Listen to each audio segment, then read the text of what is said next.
Good morning, everybody. Good morning, or I guess depending on where you are, good afternoon, or just about to be good afternoon. So I put a poll in. My colleague Nella and I, at least on my screen, she's down there. We were just talking about coffee for a couple of minutes. Let us know in the poll how many cups of coffee do you have to start your day. It's very just for fun. Just want to see what everybody does for their day. Uh, Good morning to Jacqueline, to Megan, and Eileen. Good to have you here. We're going to get started in a couple of minutes. We've got a few other folks registered that we're just going to give them some time to get logged on and ready to go. So great to see you guys. I see Megan, you already put two. If you click on the poll button next to the chat, there's a little actual poll where you can cast your vote. Love to see if you could put it in there. I accidentally changed my vote to, or I wanted to change my vote to what's coffee because I don't drink coffee. I drink coffee drinks, but not actual coffee. So, so far we've got 1, 1, and 1, 0 to 1, 2 to 3, the whole pot. Oh, the whole pot. Yeah, that's me. So that's awesome. At least all of my coffee cups are like happy cups. So Yes. This one has got like nice ice motive on. So I think that they also have got to kind of do with why I have so much coffee, because all of my coffee mugs are really nice. That's awesome. It's like the whole thing, right? My sister works for Starbucks, and she has a vast collection of Starbucks coffee mugs. I don't even know if she drinks out of all of them. I think she just like has them just to have them of all the places she's been to, but she drinks coffee like it's going out of style. So so I'm at the point now where I can't buy any more coffee cups because I don't have space. So the coffee cups that I currently have, like that's it. Unless they fall and they break. Time to get a new one, then. Yes. Awesome. That will be it. Oh, that is awesome.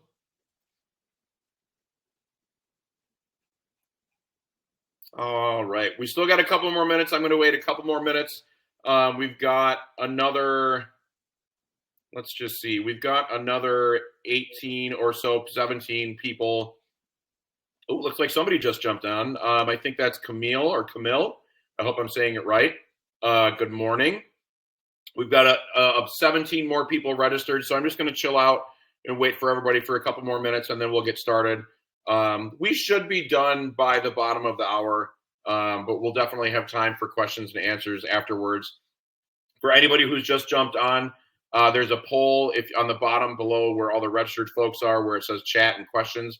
There's a poll. How many cups of coffee do you start your day? Do you have to start your day off? So let us know. So far, there's a tie. Maybe somebody can break the tie or continue that tie going. But yes, we'll wait just a couple more minutes and then we'll get started.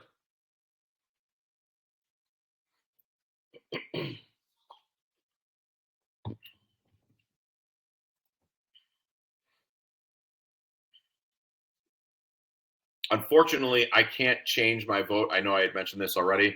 I don't drink coffee. I drink,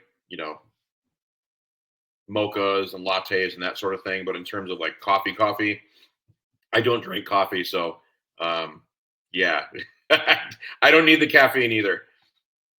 But I know some folks do.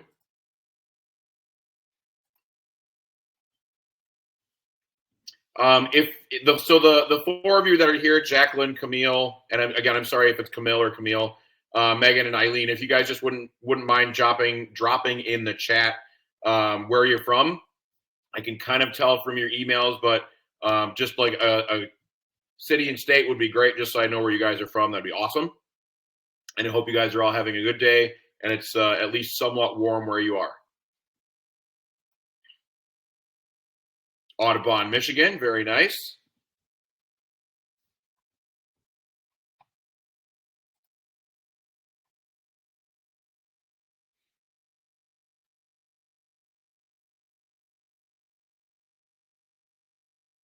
And where is Fenville? Audubon, Minnesota. My bad. Michigan, excellent. So definitely cold parts of the world. Please stay warm. Please stay warm. Yes.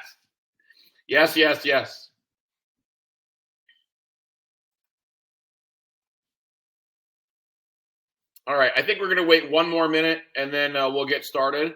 Again, we've still got about 15, 16 people who are registered. I just want to give them an opportunity to get in and get ready to go. But then we'll get started.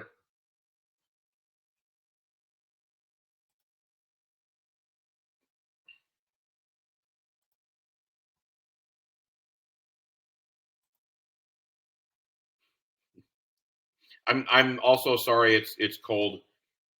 Megan, I actually feel kind of bad. I used to live in Wisconsin for a very long time, so I'm very aware of what winter is like and how cold that can be. So I'm sorry about that. Please stay warm. I mean that.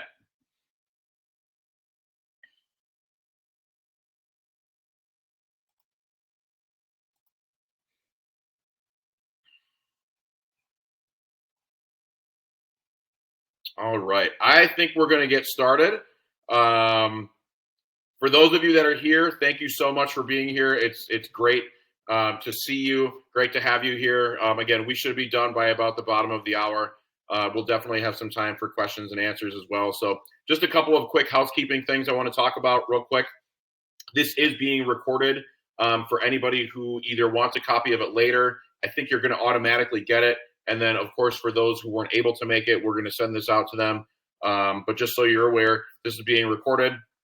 I think the four of you that are here, you already voted in the coffee poll, so that's great. If there's more folks that show up, I'll let them know as well. But at right now, the leader is 0 to 1 cups of coffee to start your day. I am at 0, so there you go. The whole pot and 2 to 3 each have a vote, but we'll see if we can get some more folks in to vote. Any questions that you might have as we go along? We're definitely gonna have time at the end for questions. But any questions that you might have, you can either drop those in the questions tab on the lower right or into the chat box where you've all been typing already. Doesn't make a difference to me. I'll see them one way or the other. So with that, welcome. Good morning. Good afternoon. Some of you are so at least one of you is in Michigan, so it's good afternoon for you. But good morning. Good afternoon. Thank you for coming. We're going to talk a little bit today about record keeping. For bookings and moving those kind of digital and away from paper. This has really come up really since kind of COVID hit and how are we going to adjust and do things in a different way to adapt to what the private sector has done. But let's just jump right in and get started. Let me introduce myself. My name is Chris Estrella. I'm coming to you live and in living color from Las Vegas, Nevada. I mentioned I lived in Wisconsin. I was a clerk treasurer in Wisconsin for almost 17 years. In my life, I lived through 39 Wisconsin winters, which was 38 too many. So I'm very happy to be here where we really don't get winter, although it does get cold at night. I'm a past president of the Wisconsin Municipal Clerks Association. I am a former Town Web customer across 3 different municipalities, all of which are still customers. Very proud of that. Love the Green Bay Packers, the New York Yankees, and of course, living here, I love In-N-Out burgers. I can get that whenever I like. A semi-recent development is that I am also a part-time college professor. I teach intro to public administration at Rochester University, just north of Detroit, Michigan, virtually, of course. And I absolutely love it. So the semester's over. It's been going great, but it's definitely been an awesome experience for me, and I'm really happy to do it. Love my students. So that's a little bit about me, but let's talk about kind of the not too distant past for kind of all of us, and I'm going to say maybe even pre-COVID, but even before COVID, a lot of communication, a lot of reservation type stuff was just simply done on paper. It was just paper based, even forms to fill out, you download it from a website, but there isn't a way for folks to get them back to you. And so they either have to mail it, get it back to you in person, maybe use a Dropbox, something like that. So there's a lot of either face-to-face or some, kind of physical interaction, physical way to get that, kind of physical media to you. And so, it's not that that's bad, but times have changed, and that's kind of something that we're going to focus on a little bit. But even more than kind of the face-to-face communication, how did people get their news? They would come and visit the town hall. Maybe you would have a bulletin board, either outside or posted in a park. I used to have that at one of my municipalities as a way to get information out, but also as one of our legal posting, required places we had to post. Newspapers. I can tell you my last position in Wisconsin, even though I left 2.5 years ago, there were still people who were getting their news from the small weekly newspaper and the occasional daily newspaper the next town over. And that was, again, 2.5 years ago. So something to definitely consider. And then a dry erase board or a planner for reservations. This is something I had. My last municipality was in the town of Oakland in Jefferson County, Wisconsin. And we had in our town hall a very large dry erase board. It was a month at a glance. And we would just kind of put all the meetings and all the reservations for the town hall on it. And we had a planner for park reservations and all that kind of stuff. So it's like people didn't have the ability to search for themselves what was going on when things are available. They had to call us or to come in and visit. And so we're going to talk about that a little bit as we go along. A municipal website can be used not just for putting information out there. And that's, it's something that I've actually learned working for Town Web. I knew what it was used for because I was a clerk and I knew what I was putting on there. But it was really interesting kind of how I saw things change when I started working for Town Web and kind of what it's used for. Now websites are really more than websites. They're more like a communication tool or a part of a communication package. And so as a part of that, what are some of the things that you put on a website? Events, and I touched on them a little bit, but you got events like maybe the office is closed, maybe there's rentals, maybe there's meetings, of course. Maybe you have like a municipal sponsored event that you want to put on there and advertise. A couple of municipalities that I worked in sponsored 4th of July fireworks, so stuff like that. Emergencies. Now we have the ability, on Town Web websites, we've had this for a while, but we have an emergency ticker bar that can kind of put a flash out if there's like a gas main leak or a water main break or you've got severe weather coming through. That wasn't a thing a few years ago. That's people didn't have that ability. Public notices. This is a big one. I can speak to Wisconsin because I work there, but the legal posting requirements for towns, and I predominantly worked in towns, that's why I know them, but the legal posting requirements in towns were you had to have three physical actual sites where you posted, or you could do a website and one physical site. And so now people are using websites to post things because legally they can do it. It's not against the law to do that. Tourism is also a big one too. It's a great way. A website is a great way to advertise yourself, your municipality, and what it has to offer for tourism. And I can speak to kind of both places that I have lived and currently live. Obviously, living in Las Vegas, there's a lot to do here. You guys know a bunch of this already. The concerts, the shows, the restaurants, but there's also really great hiking, really great ATVing, off-roading, lots of great bicycling, both road bicycling and mountain biking. And people don't necessarily know that unless they kind of live here or they've done it before. And it's kind of the same thing in Wisconsin. There's really great snowmobiling and hunting and ice fishing, skiing, none of which I participated in because it was all too cold for me. But that doesn't mean that you can't advertise that and let people know what's going on, what's around you.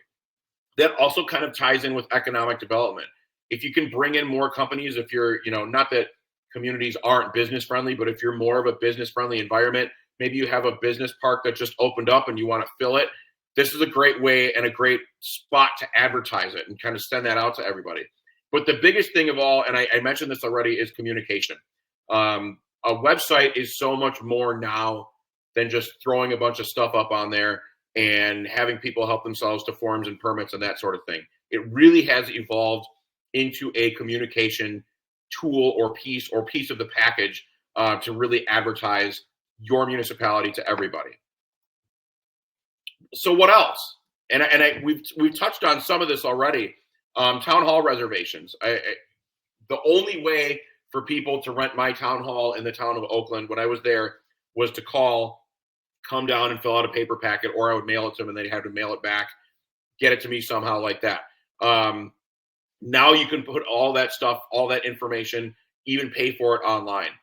Splash pool, splash pads. Those are big out here. I don't recall a lot of splash pads in Wisconsin. They're big out here because with us not having a lot of water, how can we still have folks, cool off during the summer and have a place for the kids to go while still serving a lot of people? You can reserve splash pads out here.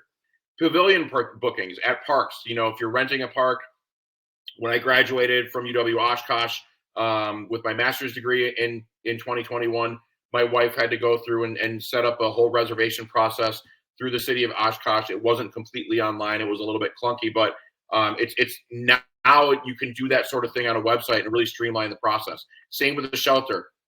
Streamline the process, make it as easy as possible. Take as much work as you can off of your guys' plate and have your residents and visitors take care of it. And the community center kind of goes hand in hand with the town hall. What do you have? Rooms that you rent out, meeting rooms, that sort of thing. There's so many things that you can do with that. Why is this important? This is where I'm going to kind of tie in a little bit of what I teach to my undergrad students. Number one is transparency. It's really cool that you can just put out there now what's going on in the municipality, what records are available, maybe have some searchable databases available so folks don't necessarily have to come in, not even just to bother you, but do they have the ability to get to your municipal building? Do they have a car? Do they have transit to get there?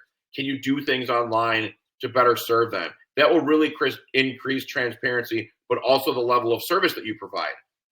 But what's really great is this will also build trust. And this is something, along with engagement, that I'll talk about a little bit more, that I talk to my undergraduate students about, is that the more that you interact with your local government, and this really, you really see the effects of this at the local and maybe the county level, and not so much the state and the federal level, just because we're all so far removed from that.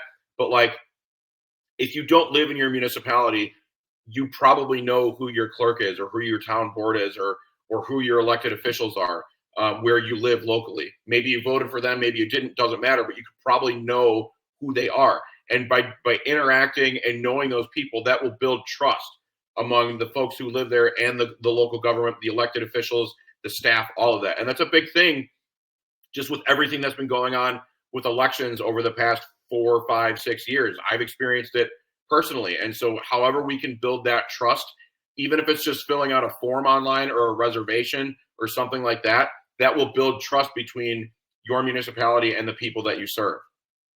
Why else? And this is, the engagement is a big one for me. I'm teaching 18 to 22-year-olds. And so to pick on them in the most loving way possible. And if you have maybe some of you have kids who are of this age, maybe you don't, but these folks, these kids, if they can't do it online, they're not going to do it. It doesn't matter what it is, whether it's paying for a dog license or applying for a bartender's license, taking out a building permit, whatever it is. They're so used, I'm going to grab my phone here. They're so used to doing everything on their phone. If they can't do it on their phone, and it's even a phone over a computer, if they can't do it on a phone, they're just not going to do it. And so that's a really great way to put things online to increase engagement with folks you otherwise wouldn't be engaging with. Even if it's electronic engagement is better than no engagement. Amazonification is a word. I thought of it. I don't know if anybody else has thought of it before me. But Amazon really has kind of developed a culture of people where people want it right now, or they wanted it yesterday.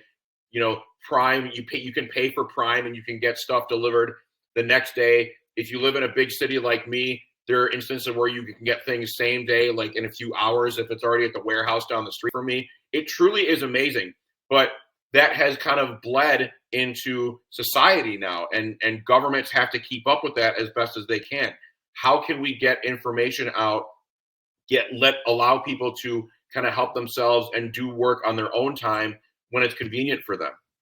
But the last thing is patience. Patience is super important because while you can implement something overnight, you can't necessarily expect things to change like that. And so it's really important to either run a parallel process, either run a paper process at the same time you run an electronic process, or be very vocal and publicize what's going on so people know about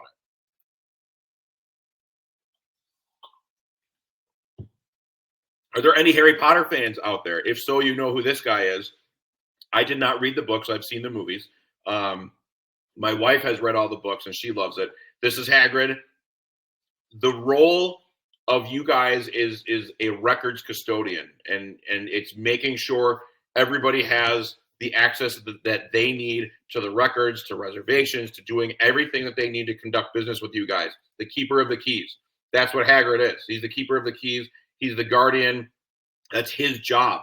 And it's something that it's not super duper important to everybody until it is, until somebody says, hey, I need, an accident report, or I need some cemetery records, or I need something from 50 years ago. I need a set of building permits from 50 years ago, some pre-approved plans, because we've got an issue with a house.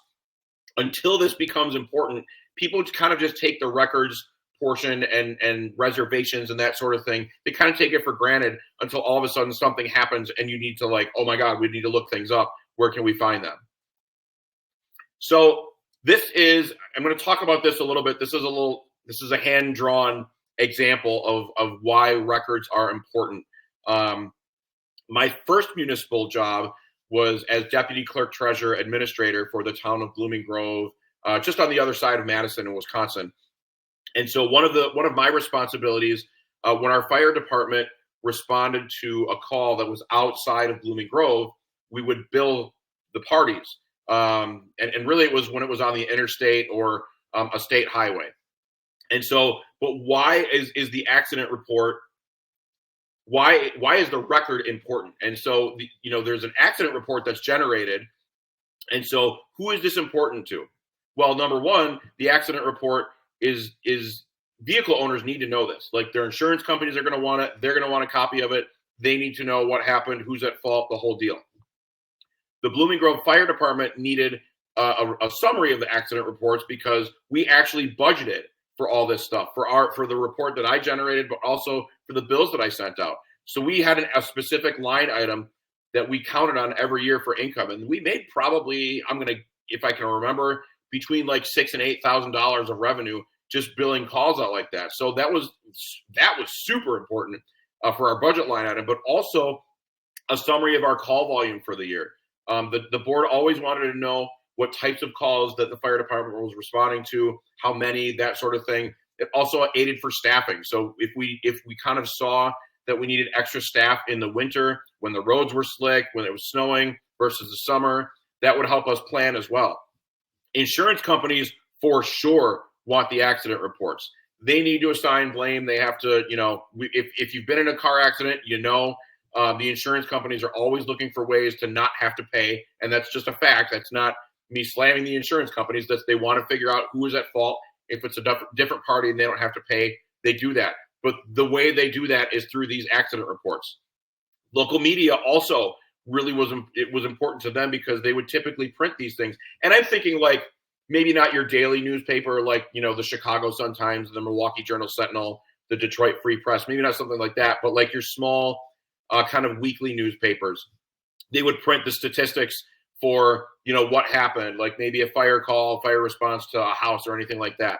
I would see that all the time. And then finally, the police department. And again, many of the same issues, the same reasons that the fire department would want it, call volume for the year and statistics on what they're doing. So this is one example of one record at one very small town.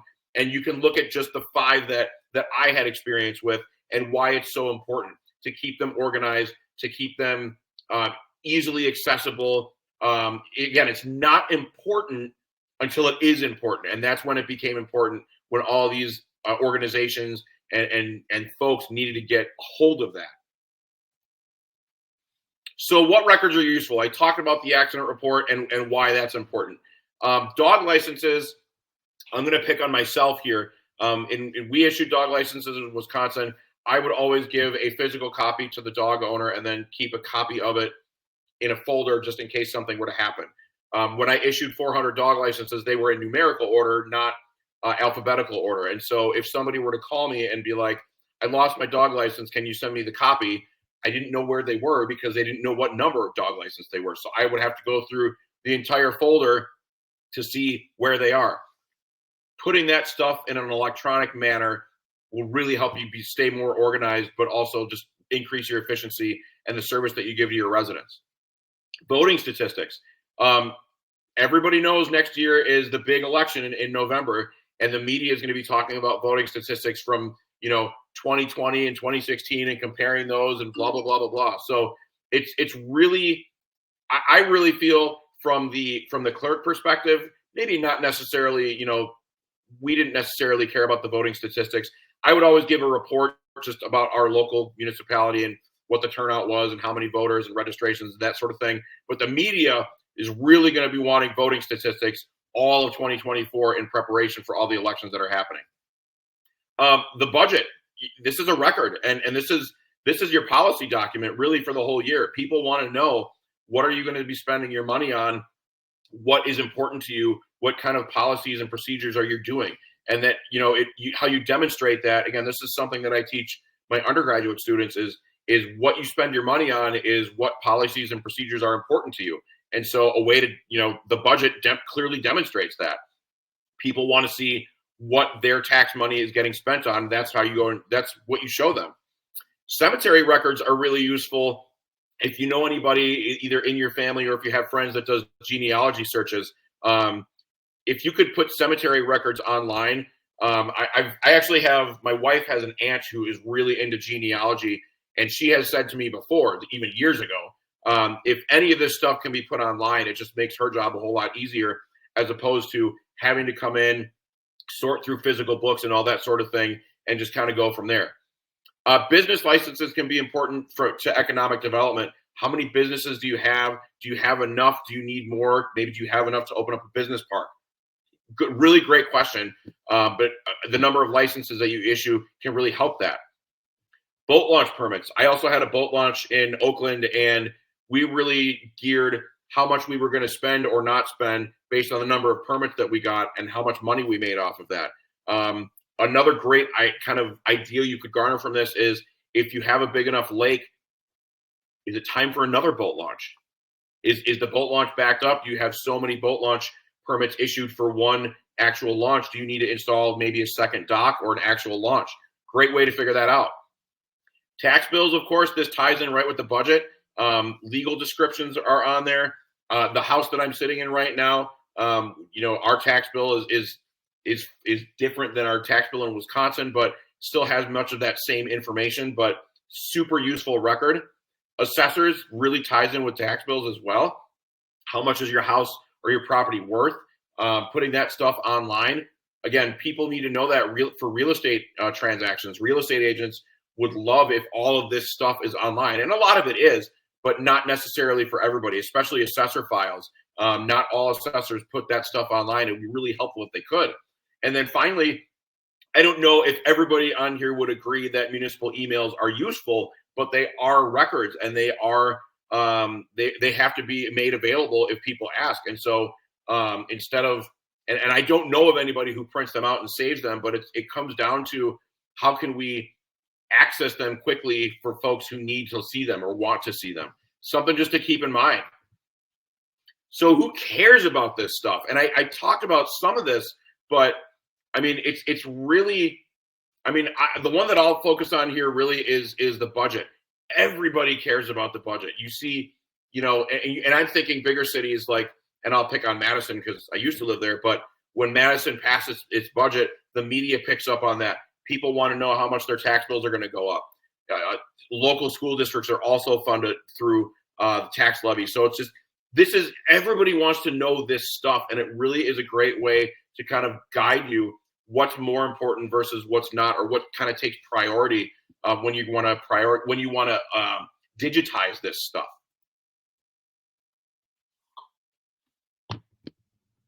So some best practices and some really good ways to kind of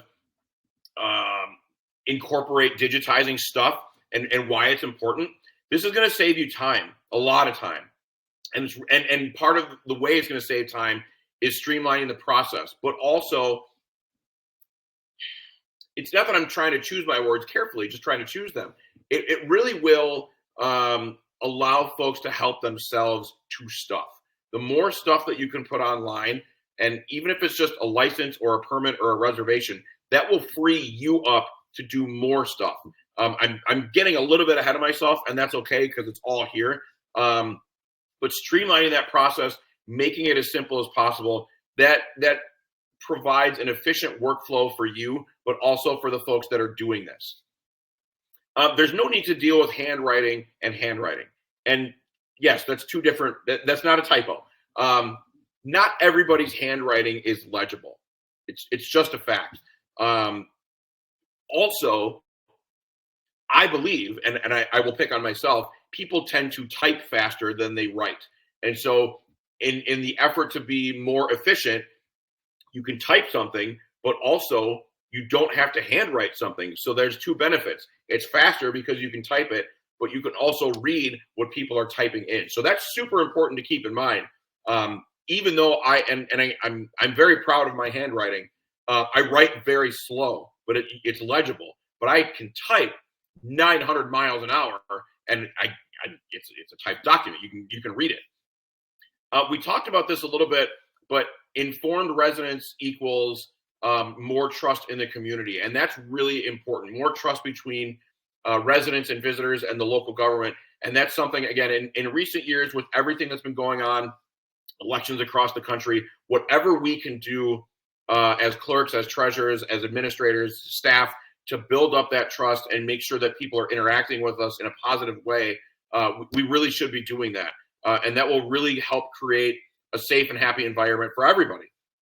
Again, I mentioned this a little bit, engagement with residents and visitors. Even if you've got electronic engagement, it's some engagement is better than no engagement. So keep that in mind. And then, again, this is kind of for the overall feel of the website, but the website really becomes more of a one-stop shop. You can put records on there. You can put forms and permits and that sort of thing. People can help themselves to whatever they need. If they have, again, genealogy records through the cemetery, because that's something they want to do, or filling out a form for a reservation for a park rental, this frees you up to do more work and allows things to move more efficiently. So some suggestions that I have from experience in organizing records. The first thing is eliminate multiple copies. One of the things that I found when I started at the town of Oakland in January of 2019 was that there were multiple copies of the same record in folders everywhere. And so whether or not we needed one copy or we didn't, the first thing that I did is I got rid of any copies more than one, because we just didn't need it. It really will free up some space, and it's like physical space can be hard to come by. Not everybody has an extra public works garage or extra large vault to store all of your records. So organizing and eliminating multiple copies is super important and will free up a lot of space. The other thing that I kind of in hand with that is start with what you're comfortable with. If you're comfortable with dog licenses and forms and permits and reservations, that's great. But don't go out of your comfort zone. Maybe start small and then build up, unless you just had it and you want to find something gigantic and make a huge impact. But find something that you're comfortable with, that you know really well, and start with that. Know what the laws are in your state and make sure you follow them. I know that goes without saying for everybody on this call, but it's important to know, for example, in Wisconsin, we always had to notify the State Historical Society if we were going to destroy anything, to see if they wanted to house it. And so that was always something that I had to do before I was going to, take a box or two of records out into the burn pile and burn them up. The other thing is make sure that you have security installed and limited access. And so by that, I mean, do you have a vault? In Oakland, we had a vault, and there were only two of us that had a key to it, and you had to know where that key was. But whether it's a physical or an electronic record, make sure that you've got some sort of security involved. Is it password protected? Is it saved? Is it backed up somewhere? And we're going to talk about that in just a minute. But make sure you got security and limited access, because even though people are allowed to have access to records, it's not unfettered. They have to go through you to get it. So some more suggestions, some fire equipment. And by that, it's really, is your vault fire safe? Do you have a fire door for it if you have a vault? Do you have a fire extinguisher not too far away where if something happens, you could extinguish that fire? Very, very important. Be consistent. If it's an electronic record, organize it a certain way. And this kind of ties in with organize. Stay consistent. Is it going to be alphabetical, numerical, by address, parcel number? Try and have one system and stick with it for all your records if you can. I realize not all of them can be organized the same way, but if you can at least have some consistency among some records, that would certainly help. But standardize it too. And I think that's the biggest thing.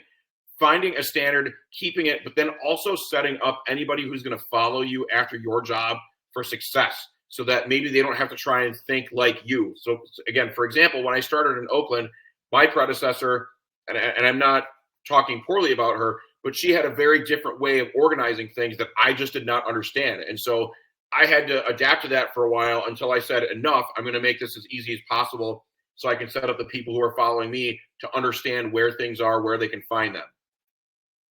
So some suggestions for digital records, and I'm going to grab one of, I've got a couple of visual aids here. Number one, external hard drives. This is a 500 gigabyte external hard drive.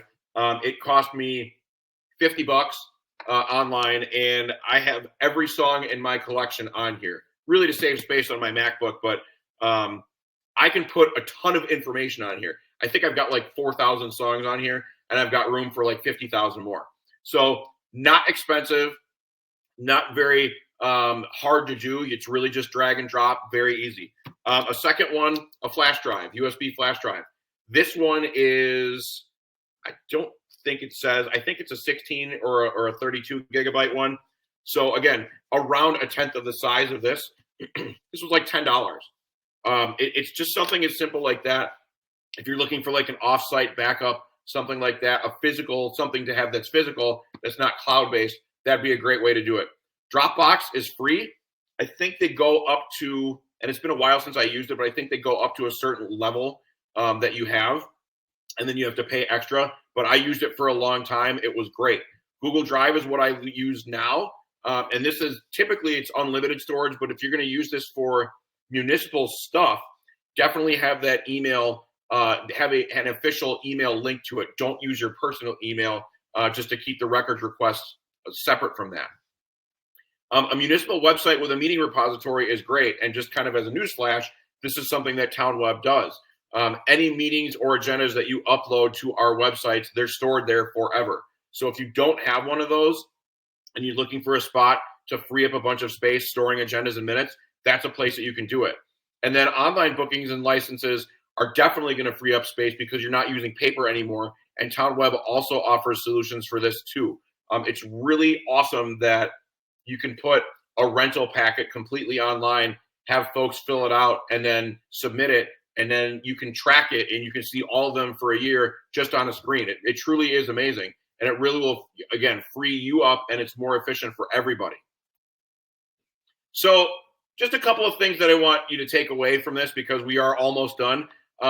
This isn't just a responsibility as a record keeper, as kind of the records king or queen, if you are.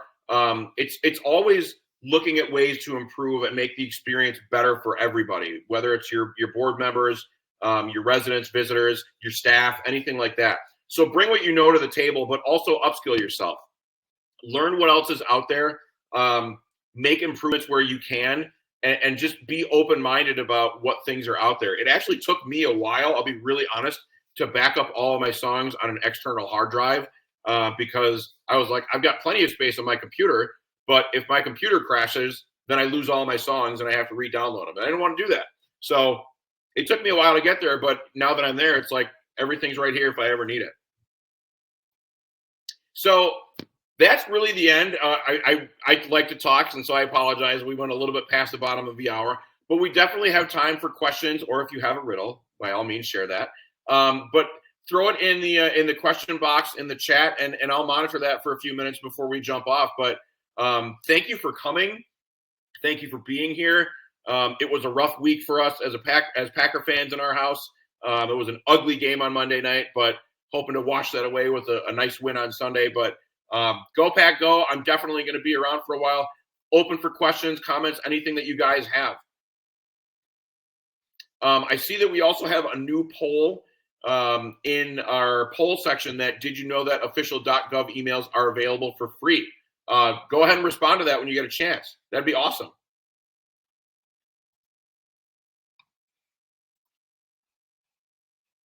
I'm going to take a quick drink. Anybody have a question? Go ahead and type it in the chat.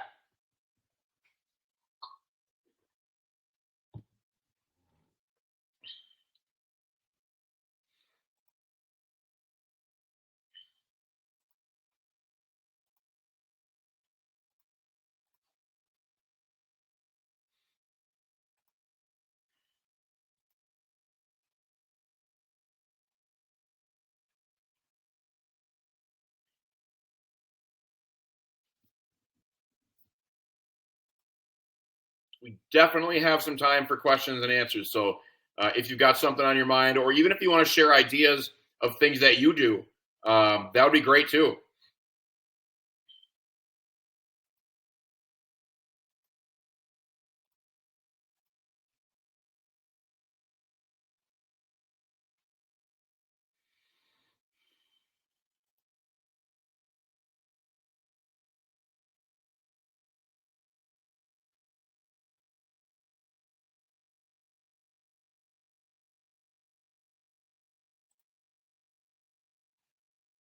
I see we've got one coming in. I'm very excited.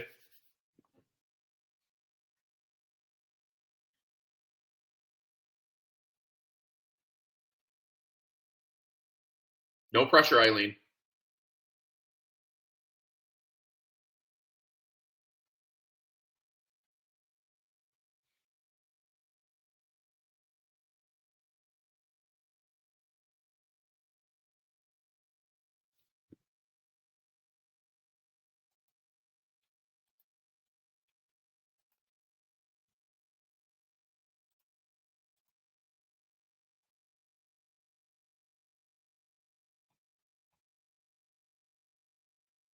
I think we can. Yes, I don't see why not.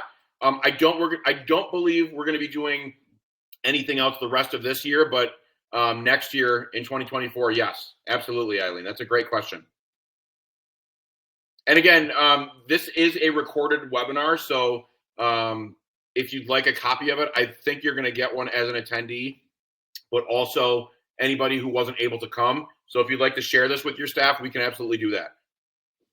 And I see that my colleague Nellet is typing something in the chat, so I bet she's going to have a much better answer than me. So we'll see what she comes back with.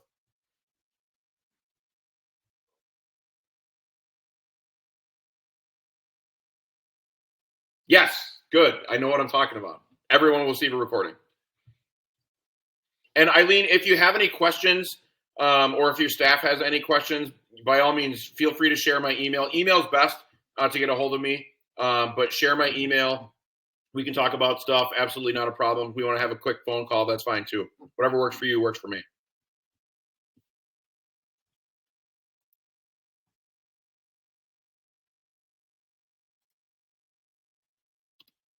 You are welcome. Any other questions?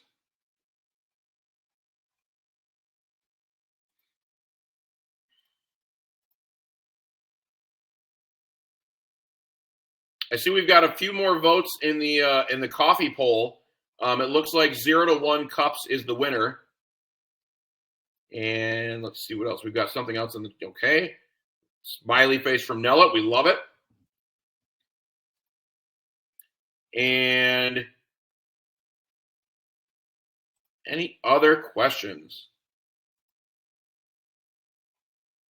I see one coming in from Camille. Oh, you're welcome. You're welcome. Not a question, but you are absolutely welcome. No problem at all.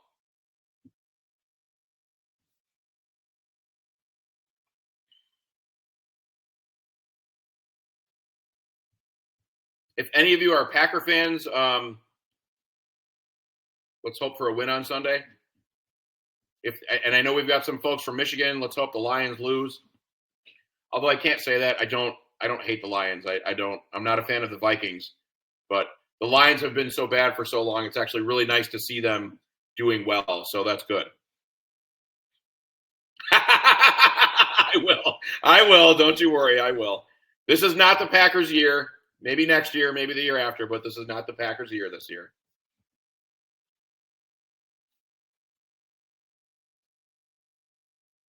Any other questions? Any other comments, information, anything like that that you guys might want to talk about? Any ideas that you want to share? If you need to drop off, by all means, feel free. We're certainly not going to keep you here.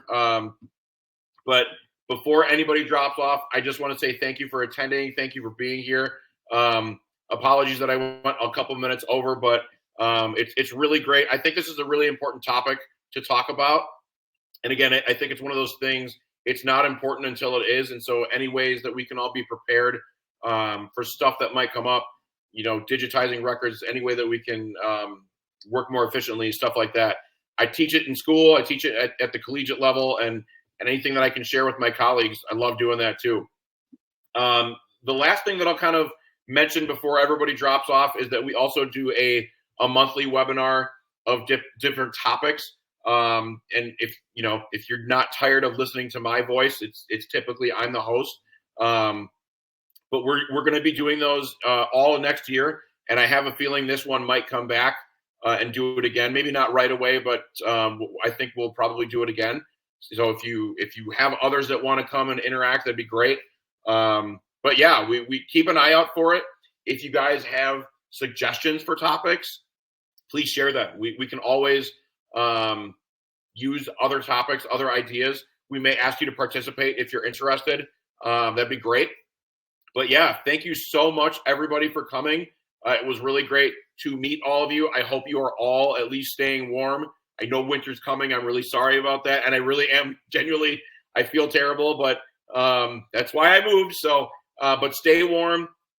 Happy holidays. Merry Christmas. Happy Hanukkah, Kwanzaa, Festivus. I love Festivus. So all Decembers, Happy New Year, everything like that. All the December holidays. I hope you all have a great December, and that hopefully it's not too crazy busy for you, but you get some time with family and friends and all that good stuff. Just like Thanksgiving. So take care, everybody. Reach out with questions and have an awesome day.